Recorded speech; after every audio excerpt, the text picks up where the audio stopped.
แนวคิดในการทำคู่มือกิจกรรมพัฒนาภูมิปัญญาเกิดจากการได้อ่านหนังสืองานวิจัยของดร.ซาร่า ลาซาซึ่งเป็นนักวิจัยระบบประสาทของมหาวิทยาลัยฮาร์วาร์ดซึ่งได้ทำการวิจัยแบบสหวิทยาการหรือ interdisciplinary ด้านการแพทย์ระบบประสาทการนั่งสมาธิแบบพุทธและด้านรักษาเนื่องจากเกิดการบาดเจ็บขาและหลังในการเตรียมซ้อมวิ่งเพื่อเข้าแข่งขันบอสตันมาราธอนจึงเข้าฟิตเนสเพื่อยืดเหยียดกล้ามเนื้อแต่ทางผู้ฝึกสอนแนะนำให้ฝึกโยคะและไทเก๊กหลังการฝึก2 สัปดาห์อาการบาดเจ็บดีขึ้นและรู้สึกผ่อนคลายทำให้สนใจที่จะทำงานวิจัยนี้ขึ้นมาโดยมี2 treatment คือ meditation และ juggling โดยให้ฝึกวันละ30 นาทีนาน3 เดือนและได้ทำ pre-test post-test ด้วย MRI scan หลังการทดลองพบว่าทั้ง2 กลุ่มมีเนื้อสมองสีเทาเพิ่มขึ้นบริเวณ prefrontal cortex ที่ควบคุมด้าน executive function ได้แก่ความจำการกระตุ้นการวางแผนการควบคุมและการตัดสินใจและได้ถอดบทเรียนจากการวิจัยออกมา4 ข้อด้วยกัน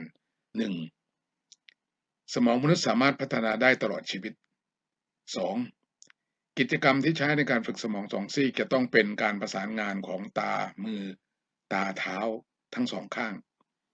3. ระยะเวลาฝึกที่จะทำให้เกิดการพัฒนาจะต้องใช้การฝึกวันละ30 นาทีติดต่อกัน3 เดือนและทำไปตลอดชีวิต 4. กิจกรรมที่สามารถจะพัฒนาสมองทั้ง2 ซีกได้คือกิจกรรมด้าน motor skill ของวิชารักษาในเด็กจะเป็นการพัฒนาฐานของสติปัญญาทั้ง8 ด้านในผู้ใหญ่จะเป็นการสร้างสมาธิและประสิทธิภาพในการทำงานในผู้สูงวัยจะเป็นการป้องกันและชะลออาการสมองเสื่อม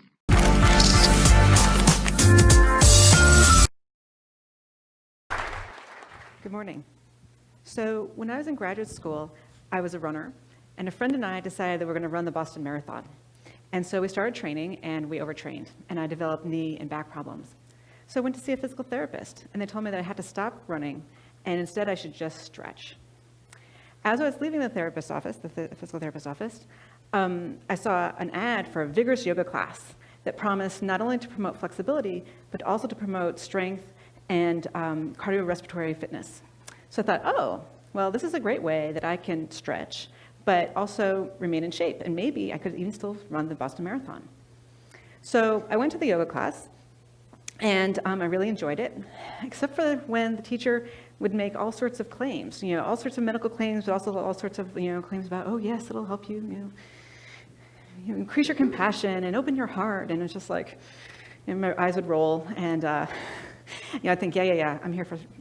to stretch. But what's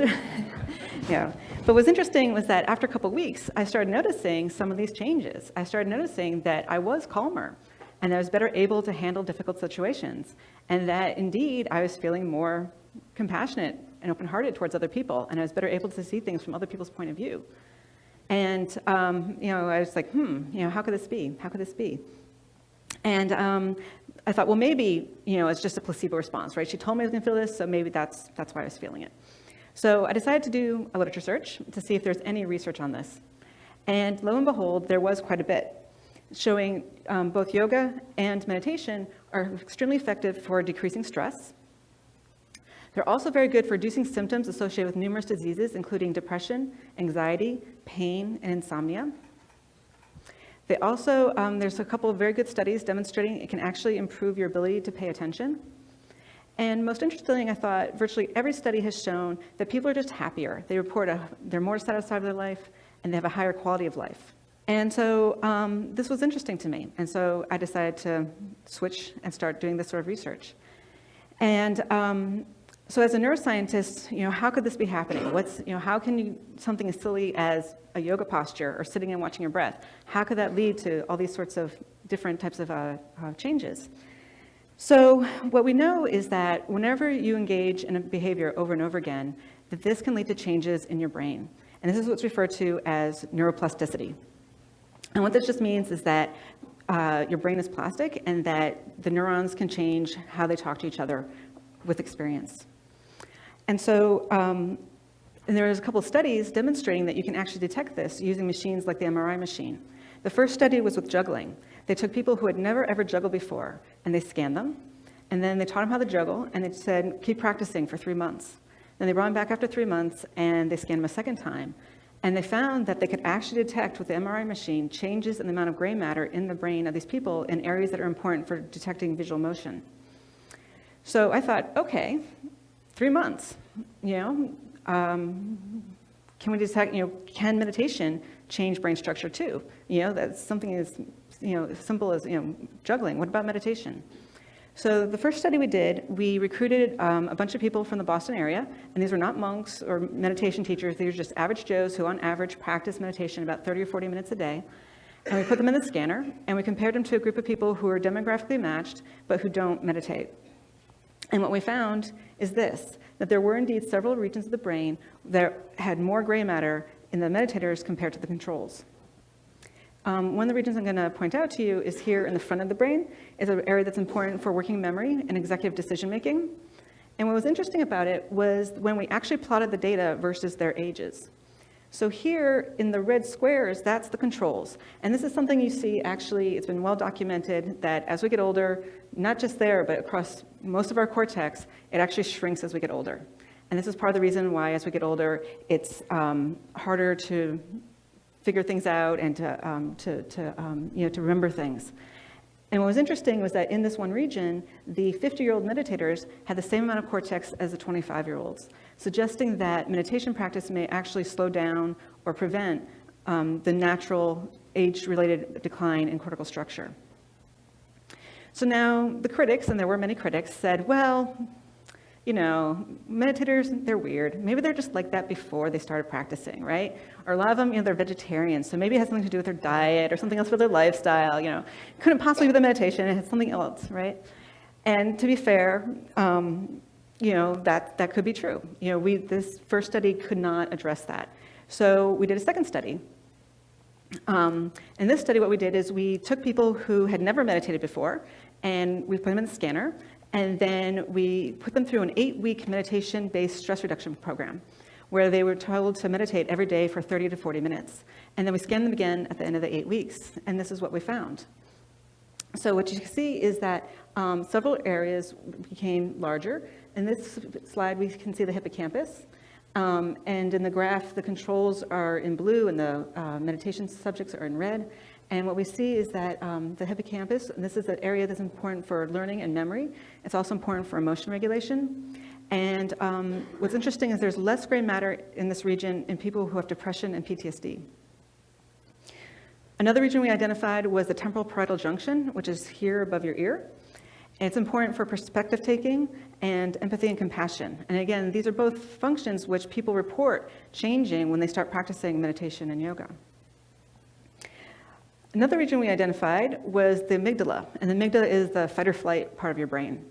And here we actually found a decrease in gray matter. And what was interesting was that the change in gray matter was correlated with the change in stress. So the more stress reduction people reported, the smaller the amygdala became. And this was really interesting because it's sort of the opposite and parallel of what some animal studies have shown. So Chatterjee and colleagues using rodents, they took rodents who were just happy, normal rodents, and they had them in their cage, and they measured their amygdala, and then they put them through a 10-day stress regimen. And at the end of the 10 days, they measured their amygdala, and this exact same analogous part of their rat brain grew. So we found a decrease with stress, they found an increase with stress. What was interesting is that then they left the animals alone, and 3 weeks later, they went back and tested them again. And 3 weeks later, that same part of the amygdala was still large, and the animals, even though they were in their original cages where they were happy, were still acting stressed out. So they, were cowering in the corner, and they just weren't exploring the space the way they had before. And so this is the exact opposite of what we saw with the humans, because of the humans, nothing has changed with their environment. They still had their stressful jobs, all the difficult people in their lives are still being difficult, and the economy still sucked, but yet, their amygdala got smaller, and they were reporting less stress. And so together, these really showed that the change in the amygdala, it's not responding to the change in the environment, but rather it's representing the change in the people's reaction and relationship to their environment. And then the other thing that the study shows us is that it wasn't just that people were saying, oh, I feel better, or that it was a placebo response, or that they were trying to please us, that there was an actual neurobiological reason why they were saying they felt less stressed. And so the idea that I'd like to share with all of you today is that meditation can literally change your brain. Thank you. ในปี 2009 ดร. จอห์น ราธีและอีริค ฮากเกอร์แมนได้เขียนหนังสือ Spark ที่โปรยหน้าปกว่า The Revolutionary New Science of Exercise and the Brain แปลว่าการปฏิวัติวิทยาศาสตร์การออกกำลังกายใหม่และสมองหนังสือพิมพ์ Daily Mail เขียนว่าลือน้ำมันตับปลาและโซดุกุได้เลยเพราะการออกกำลังกายทำให้ฉลาดกว่าดร. จอห์น ราธีได้เขียนหนังสือจากการศึกษาวิจัยนี้โดยให้กลุ่มทดลองเป็นนักเรียนออกกำลังกายทุกเช้าวันละ35 นาทีก่อนเข้าเรียน3 เดือนพบว่าผลสัมฤทธิ์ทางการเรียนดีขึ้นทุกรายวิชา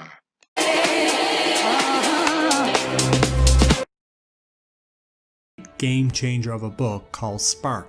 by John Ratey. This book destroys the long-held misconceptions that first, exercise only helps improve the body, and second, that jocks are dumb. This book uses scientific, groundbreaking research to show that exercise makes the brain function best. It talks about how exercise can build and condition the brain and how physical activity is crucial to how we think and how we feel. The idea for this book came from a gym teacher in Naperville, just outside of Chicago. He had students start every school day with some sort of physical activity that got their heart rate up. After a considerable amount of time passed, the school noticed that the student test scores went way up, and students began to feel better and their behavior began to improve. The school wanted to measure their students' results against other students in America and other countries around the world. The results were astounding. American students at other schools ranked 18th in the world for science and 19th in the world for math. However, the students at Naperville ranked number 1 in the world for science and number 6 for math. Naperville students were also more awake, less moody, and showed a 17% increase in reading comprehension. The results of the study proved that exercise cues the building blocks of learning in the brain. In other words, exercise rewires your brain and makes you smart. Results like this should have been a big deal, but the study received very little media coverage because, as you know, the media tends to focus on crisis and negativity to get emotional reactions from people rather than give us information that could really help us. So if you want to be informed with great information, you have to find it yourself in great books.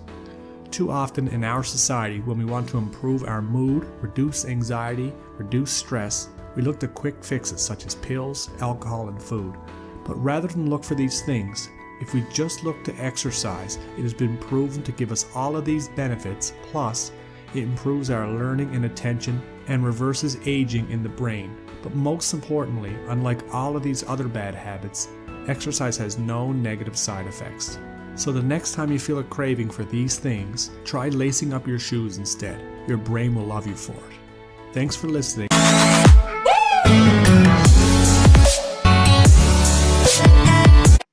จากงานวิจัยของดร. ซาร่าในปี 2005 และดร. จอห์น ราธีในปี 2009 Brain Sports Edutainment ได้ถอดรหัสงานวิจัยของทั้งสองท่านมาสู่การปฏิบัติและได้สร้างนวัตกรรม6นวัตกรรมและนวัตกรรมกิจกรรม25นวัตกรรมเพื่อนำมาสู่การพัฒนาสมองทั้งสองซีกที่จะพิสูจน์ได้ภายใน1นาทีและสามารถพิสูจน์ในเรื่องของการพัฒนาพหุปัญญาที่วัดผลโดยผลสำฤทธิ์ทางการเรียนในอีก3เดือนหลังจากการฝึกซึ่งเรื่องดังกล่าวนี้ยังไม่มีบรรจุในหลักสูตรของโรงเรียน